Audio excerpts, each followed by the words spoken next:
एक ही एंट्री थी, तो इसमें भी क्या होगा, एक ही बार आएगा। कैश हमारे क्या था, क्रेडिट था। प्राइस जो थे उसके 3500 रुपए थे। टोटल में 3500 रुपए आ गए दोनों साइड। और बीडी जो आएगी वो किधर आएगी, डेबिट साइड, क्योंकि क्या है, डेबिट साइड हमारा अमाउंट बड़ा है और क्रेडिट साइड हमारे पास कुछ भी नहीं है।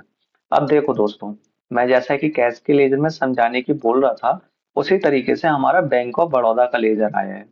अब देखो इसमें क्या है, बैंक ऑफ बड़ौदा के लेजर में यहाँ पे क्या हो रहा है, bank account debit to cash entry थी, जो कब की थी, 3/4 की एंट्री थी, यानी कि 3/4/2024 की एंट्री थी। इसमें क्या हो रहा था, bank account debit to cash था, तो कैश क्या था हमारा, क्रेडिट था।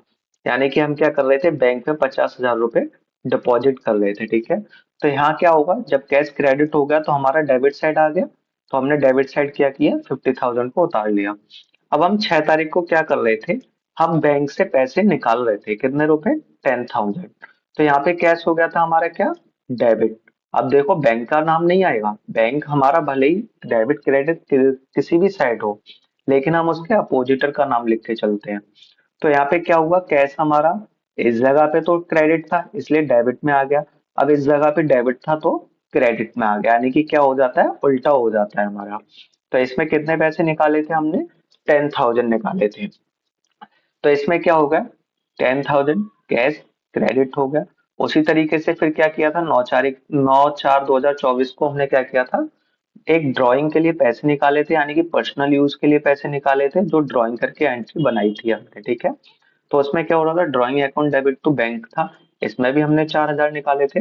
अब देखो, अब इसमें देख के चलते हैं कि हमारा जो पैसा है वो किधर साइड बढ़ा है। तो हम देखेंगे तो हमारा जो अमाउंट है वो डेबिट साइड बढ़ा है, और क्रेडिट साइड अमाउंट हमारा क्या है, छोटा है। हम 10,000 और 4,000 को प्लस करेंगे तो कितना बैठेगा, 14,000 आएगा, ठीक है। लेकिन हमारा अमाउंट किधर का बड़ा है, डेबिट का। तो जिधर साइड का अमाउंट बड़ा होता है उस अमाउंट को टोटल में लिखते हैं, चाहे वो क्रेडिट का बड़ा हो या फिर डेबिट का बड़ा हो, और वो कहाँ लिखा जाएगा, टोटल में लिखा जाएगा। उसके बाद जो अमाउंट हमारे पास छोटा होता है उसको क्या करते हैं, टोटल में से माइनस करते हैं। तो हमारे पास यहाँ कितने थे, 14,000 थे। इसको क्या करेंगे, इसमें से माइनस करके चलेंगे, और जब माइनस करेंगे तो हमारे पास पैसा कितना आएगा, 36,000।